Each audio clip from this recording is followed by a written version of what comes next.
I'm Louis Jones. I'm the Executive Director of Combined Community Services here in Warsaw. We serve Kosciuszko County, and we help those in need to become more self-sufficient.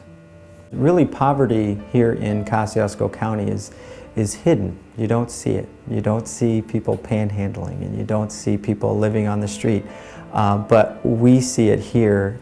We've had evidence of people living in our shed out front, and we've seen evidence of that out here. But really, it's the working poor that we see a lot in Kosciuszko County. People who are 1 or 2 paychecks away from needing our assistance, or are just scraping by. We just got a delivery of food from the commodities through the federal government, through the food bank in South Bend.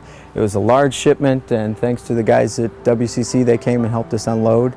Here at CCS, we provide a handout and a hands up, as we always say. We have assistance, emergency or temporary assistance for food, clothing, and utilities. We also provide Project Independence, which is a program for parents and low income to get education and become self-sufficient. We also have a program called IDA, or Individual Development Accounts, that helps people of lower income save for housing or starting a business or education. I'd love for people to say, well, why are you doing this? Why are you so nice? Why are you helping me? And that's our opportunity to say, well, because we've been called by Christ to do so, and that's in our hearts. So that's why we're here. So we hope that spreads with other people. My name is Brian Corey. I'm the Director of Community Care, and I'd like to share a little bit about the heart of community care and what it is. And I think to understand the heart of community care is to really look at the life of Jesus.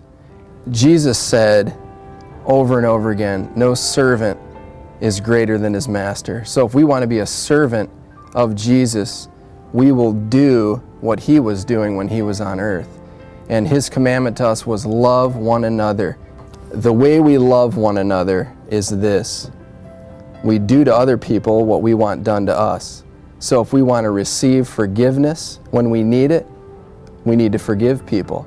If we want to receive love from people when we need it, we need to love others. If we want to receive mercy from people, we've got to show mercy. If we want help in times of financial need, financial crisis, we ourselves should give. And this is the way we demonstrate love for one another. And this is really the heart of community care. We're calling this offering the cutting edge offering because at WCC, in every area of ministry, we are on the cutting edge. We also want to be on the cutting edge of meeting the needs of all of the people in our community. You know, our vision is to reach every man, woman, and child in Kosciuszko County with the gospel. We want to be on the cutting edge of meeting all of their needs. And it's very difficult to look into somebody's eyes, you know, especially because God has been so generous to us here at WCC, to look into somebody's eyes who needs maybe $100 to make their next NIPSCO payment, to not have their heat shut off, and to say, I don't really have the money for you, but I'd love to pray with you. It's very difficult to show people the love of Christ and to tell them the gospel of the kingdom and not love them practically. Basically, I think it boils down to, it's not that I'm a good person, but I know that it's the Holy Spirit, it's Jesus living in me. It's actually God's love reaching out through me. So it really has nothing to do with me. But I know that 19 years ago, God was very good to me, and he reached down into my life when he didn't have to and I didn't deserve it. And I think that's one of the key things in giving to people and meeting people's needs is they may not necessarily always have to deserve it, because we know that each one of us didn't deserve what we have gotten from God up to this point. So with that same love, with that same heart, we need to go after the people in Kosciuszko County.